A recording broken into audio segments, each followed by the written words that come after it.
So nandito na po tayo ngayon sa Casa Suerte, 13 Martires, Cavite at tignan na po natin ang model unit. Tara, samahan po ninyo ako. Pero syempre sa harapan pa lang no, may gate na talagang secured. Dito yan sa hi po! O diba? Daming mga fans ni Bernie dito no. So gusto ko talagang makita kung bago ko ito bibilhin. Gusto ko muna makita kung ilang square meter ba, gaano kaluwang, gaano kaganda yung unit po na ating bibilhin. Tara, pasok po tayo. Ayan. So pagpasok nyo pa lang talaga, kitang-kita mo naman no, very brand new itong building na to, itong model unit na to. Ayan. Saka may tao no. Katok tayo. Tao po. Hi! Good morning po! Ayan! So, nandito na po ngayon kasama ko po natin si Ma'am Susan at syempre si Sir Engineer Jet. Ayan. So, ito na nga po, finally natatupan ko na nga po itong Casa Suerte. Yes. At feeling ko si Suerte na ko ngayong araw. Pero bago ko kasi bilhin itong model unit na to, gusto ko munang malaman kung saan nga ba gawa ito, gaano kaluwang. Ayan. So baka pwede niyo pong i-explain muna po sa akin, Ma'am Susan. Yes, okay. So yung ano po natin, floor area natin ng bahay na to is 50 square meter, 50.80. Okay. Ang minimum lot area natin ay 50 square meter, yun yung inner lot. Pero kapag natapat ka ng end unit, ang regular namin doon is 75 square meter. Okay. So, ang complete finish siya, sir. So, may tiles na siya. Kung ano po yung nakikita niyo dito sa model unit, yun po yung turnover natin. Meron din po kaming solar panel. Ayan, na kasama na siya panel. sa... Bongga! Yes! Oo. Gusto ko yan. Engineer Jet. Yung may solar panel, no? Pero Ma'am Susan, nabanggit nyo kanina about sa tiles. So, engineer, yes, tanong ko lang po, no? Ito bang tiles na to? Saan po ba gawa ito? So, yung tiles natin, synthetic granite po siya. So, 60 by 60 na po siya and matibay po siya. Wow! Gusto ko yung ganun, no? Siyempre, kung bibili tayo ng unit, kailangan yung matibay na quality. Yes. Diba? Etong wall po natin sa engineer, saan po gawa ito? Plastered wall na rin po siya. So, pinatungan na rin po namin siya ng semi-gloss para po mas maganda po tignan yung unit na. Yes! Galing, no? Talagang ganito yung magiging setup natin. So, ito kasi model unit muna, di ba, no? Yes. Okay. Yes, so very comfortable naman siya. At the same time, maganda siya. Tapos ito natanong ko lang muna, ma'am, no? Ito bang location natin ngayon dito sa 13 Martires? Dito po sa Casa Suerte. Ano po yung mga pinakamalapit dito ng mga establishments? Malapit to sa SM 13, malapit sa munisipyo ng SM, palengke ng SM, at marami din malapit na school at saka hospital dito. Ay, bongga yun, no? Bongga kasi kailangan natin i-consider yung malapit na school, malapit na hospital, malapit na mall. Yes. Diba? Para very accessible. Bongga yun. Tapos, eto, baka pwede makita sa likod? Ay, yes po. Ay, bakit po wala po ditong wala po tayong sink or lababo? May option, ang mga borrower na gustong bumili, pwede nasa loob yung lababo. Pwede din, ang original talaga nito is nasa loob yung lababo. Pero pwede din nating ilabas.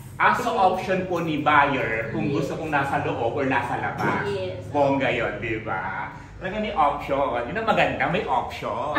So ito sa likod guys, oh. So kung gusto mo kung yung lababo ay nasa likod, so ganito yung setup. Pero ito po bang lababo na to, I mean yung water po, saan po nagagaling yung tubig? Kami rin po, deep well po siya. Deep well. Deep well. Taray, no? Mayroon siyang sariling tangke. Ayun. So ito po kasi ngayong corner na to, ito yung ating end na po, di ba? Yes. Ayan. So ganito po yung likod ng ating model unit. Ayan. So pwede ba makita sa taas? Ayan, tara sa taas guys.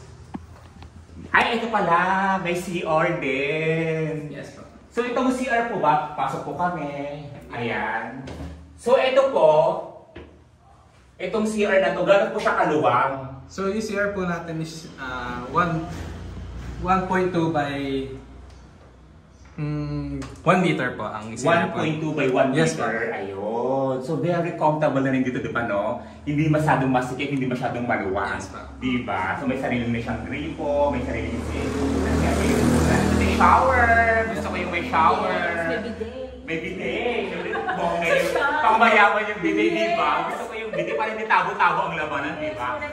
So, akit po tayo. Ayan. So, engineer, no? Ito bang hagdan na ito? Saan materials mo gawa ito? Yung hagdan po natin, gawa po siya sa Tanggili wood po. So, hardwood na rin po siya. Then, may mga support na po yung mga angle para sa mga gilid. Ano po ulit? Tanggili wood? Yes po, Tanggili wood. Tanggili hardwood po ang tawag sa kanya. Tanggili hardwood. Yes po, standard po siya ang gagamitin natin. Ayan. So, batibay nga naman, di ba? Yes. So, ilang rooms po ito, Ma'am Susan? 2 bedrooms po siya. Ito yung master's bedrooms natin. I-check mo natin master's bedroom. Ay! Ayan. So, maluwang talaga siya, no? Yes. Tapos pwede ako maglagay talaga dito ng cabinet.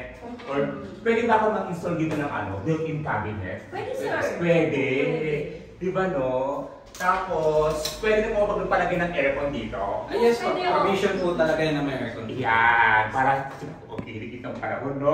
Malapit ng summer. Di ba? Kailangan may aircon para pag natutulog tayo, komportable tayo. Tsaka bongga, no? Kasyang hanggang king size na bed, no? Yes, Yes po, king size. King size. King size, pwede. Siyempre, Maluwang pa siya. maluwang talaga. Gusto ko to.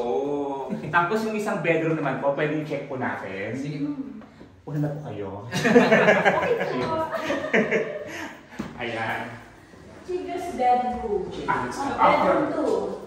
Ayan, kahit wala pa akong anak, pwede naman siya, ang ating bedroom number 2. Actually, pwede ko siyang gawin din na parang computer room or Yes, pwede studio po. room. Since wala naman akong anak, di ba? So maganda, ang ganda. Ito po ba yung ating pintuan? Saan po gawa ito, engineer? So, molded door po siya. Mhm. Bale, pinafabricate lang din po namin siya ng model niyang ganyan, sir. Ay, karay, no? Ma'am Susan, no, tanong ko lang po. So,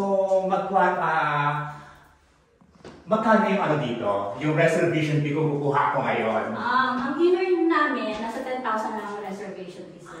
10,000 ang reservation fee. Ba't ang mura? Eh, syempre, nasa lang ganun lang yung aming reservation fee. Oh, Di ba kaya ng masa? Kaya din natin lahat, di ba? Yeah. Alam mo, ito kasi guys, no, sa mga nanonood po kasi dyan, ang talagang mga factors to consider po, pag bibili po tayo ng unit talaga, is yung nga po yung malapit sa mga malls, malapit sa school, malapit sa hospitals, talagang very accessible. At the same time, yung convenience mismo ng building, di ba? So maganda, di ba? Tapos ano bang meron dito? Ayun, yung pala yung solar panel natin, no?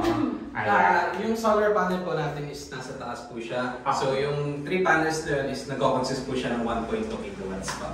1.2 kilowatts? Yes po, kaya po siya ng aircon, lightings, and mga appliances po natin. Very tipid sa kuryente. Yes. Yes, Di ba, no? Kasi di ba ngayon sa panahon ngayon, ang mahal-mahal ng kuryente, malaking tulong ang solar panel. Grabe, parang gusto ko na itong kunin ngayon. Talaga, sir. Pwede bang kunin ko na ito ngayon? Of course naman, pwede. Pwede na bang lumipat tomorrow? Pwede naman. Pwede naman. So, paano po yung proseso kapag kukunin ko na po siya ngayon, Ma'am Susan? Actually, ito kasi is model unit. Okay. Yung Kasaswerte subdivision, talagang pre-selling siya. So, ang equity natin dito ay pwede mong bayaran ng hanggang 18 months to pay. 18 months to pay. Pero Zero pag interest. 0% interest, Yes. bongga yun, no? 10% lang ang equity natin. Parang gusto mo umupo muna, pwede pa umupo. Parang na-explain ko din sa'yo yung babayaran. Oo, nang maipaliwanag na mabuti ko sa akin. Engineer, upo tayo. So gusto ko lang po malaman, no, kasi talagang willing po akong bumili ng bagong unit mo eh. Kasi syempre, alam niyo na, ito ang isa sa mga pinakagusto kong investment sa ating buhay. Yes, Diba? tama. Totoo nga naman. Kaya perfect nga po itong Kasaswerte. Ang kanila, di ba? Kanilang model. Kanila model. So, eto na nga po yun. Paano po yung proseso po ng ating pagbili ng unit? So, pwede mo itong i-loan sa bangko, pwede rin sa pag-ibig. Di ba? Sana So, pag-ibig. Oo. Pwedeng i-loan sa pag-ibig at sa bangko. So, ang down payment niya, 10%. Kung ang presyo ng bahay, yung minimum cut natin is 2.5 sa ngayon. So, 10% nyo, nasa 257,000. Okay. So magre-reserve ka ng 10,000. Mm-hmm. So i-deduct natin sa 257,000. Yung 247,000 yun yung babayaran mo for 18 months. Okay. So ang down payment po natin is 10%. Yes. Yung buong bahay po nung unit, no? So kung kunwari 2.5 siya, so 250,000 po yung down payment natin. So payable po siya for 18 months. Yes. Then after 18 months, pwede nang nakatayo, posibleng nakatayo na yung property, yung unit mo. Oo. Pwede ka na mag-move in. Gusto ko yun. Tapos yung 90% nun, yun yung loanable sa Pinas City. Okay. Diba? So paano po yun kapag kunwari nag-go na po ako ngayon, no? Tapos kukunin, hindi na ako magpapa-reserve. Magbabayad na po ako ngayon, gusto ko na i-process. Gusto ko nang bayaran yung 10%. Sa ngayon kasi yung Casa Suerte subdivision is pre-selling. So kahit na bayaran mo yung 10% na start down, meron ka lang ma-avail na discount. Okay. Pero yung move-in mo pa rin, mga estimated after 8 o 12 months, ganyan. So pagka naman nag-down ka kaagad, ipa-priority namin yung unit mo na ma-construct. Basta Kasi first pre-selling siya eh. Yes, pre-selling po pala tayo dito. Kaya fresh talaga yung bahay mo, bagong gawa. Yes, di ba? Bagong gawa. Talagang alam mo. Tsaka sabi nga ni engineer, yung mga materials dito, very high quality talaga, di ba? Yun ang number one din na kailangan i-consider kapag bibili tayo ng property. Kailangan matibay, maganda yung quality. Di ba? Bongga. Bongga dito, no? Ipapakita ko sa iyo kung saan talaga nakalocate yung Casa Suerte, yung binubuldoser pa lang. Ay, parang gusto ko makita yon. Diba? So since nakita na po natin itong model unit, gusto ko nang makita ngayon Kung saan siya itatayo. kung saan itatayo. Tara, Susan. Diba? Pwede. Tara. Sige. Engineer Vitolio. Malapit tayo dyan. So ito yung Casa Suerte. At makikita dito ang bagong City Hall ng 13 Martires, Bongga. Yan, so excited na talaga ako magkaroon ng bagong bahay dito yan sa Casa Suerte, 13 Martires, Cavite. Kaya sa mga nanonood dyan, diba? Ano pang hinihintay nyo? Ilalagay ko po dito ngayon ang contact details ng inyong mga pwedeng kausapin for inquiries. Ayan, so sobrang ganda at makakasiguro kang bagong-bago ang magiging bahay mo.